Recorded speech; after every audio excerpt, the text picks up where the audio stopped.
Mr. President, ladies and gentlemen, a year ago,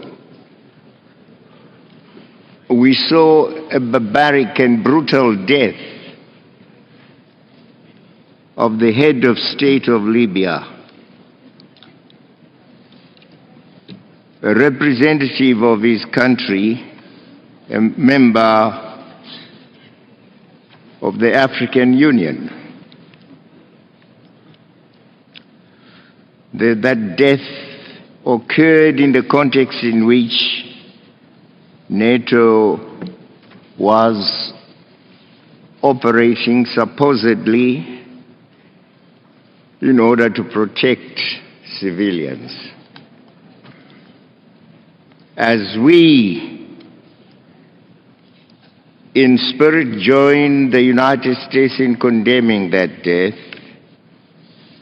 shall the United States also join us in condemning that barbaric death of the head of state of Libya, Gaddafi?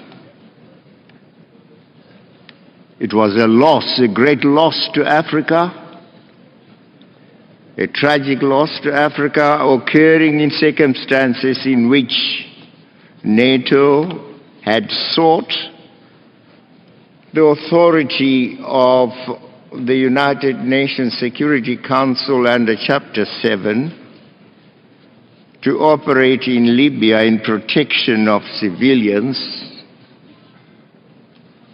who were said to be at the mercy of the government of Libya led by Colonel Gaddafi. The mission was strictly to protect civilians, but it turned out that there was a hunt, a brutal hunt of Gaddafi and his family. And Gaddafi and his family were sought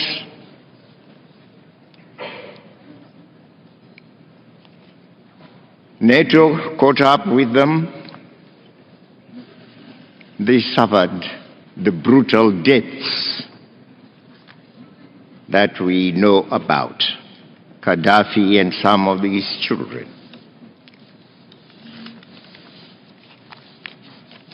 And as the United States spoke, I'm sure they were aware also that they were a NATO power, that they, alongside other NATO powers, had the authority under Chapter 7 to operate in protection in Libya, in protection of civilians. But did it turn out to be that?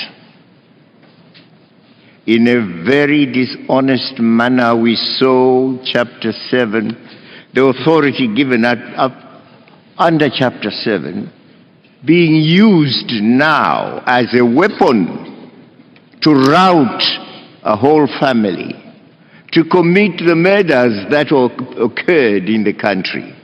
Bombs were thrown about in a callous manner, and quite a good many civilians died.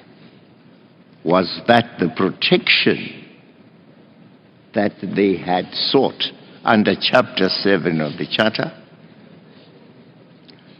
So, the death of Gaddafi must be seen as in the same tragic manner as the death of Chris Stevens. We condemn both of them.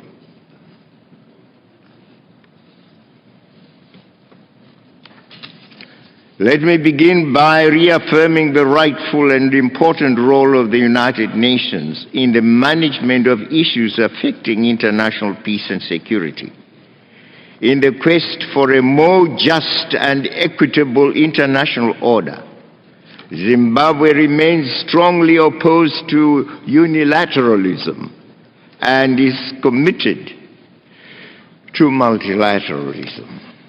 We therefore would like to see a United Nations that continues to be a guarantor of world peace and security and a bulwark in the fight for justice and equality among nations. It behoves us all, therefore, to take the necessary steps to ensure that the United Nations is not marginalized on international issues. Equally important, the United Nations must in future never allow itself to be abused as it was in the case I've referred to, where NATO sought under Chapter 7 authority to protect civilians, and nay, it did not turn to be that. Nations must in future never allow itself to be abused. The United Nations Security Council must never in future allow itself to be abused by any member state or group of states that seeks to achieve parochial partisan goals. The Charter of the United Nations clearly stipulates that it is as an international body that should work for the good of all the peoples of the world, big and small. Mr. President, we recognize that there are existing and emerging threats and challenges that continue to frustrate our individual and collective efforts to attain greater economic development and social progress, as well as peace and security.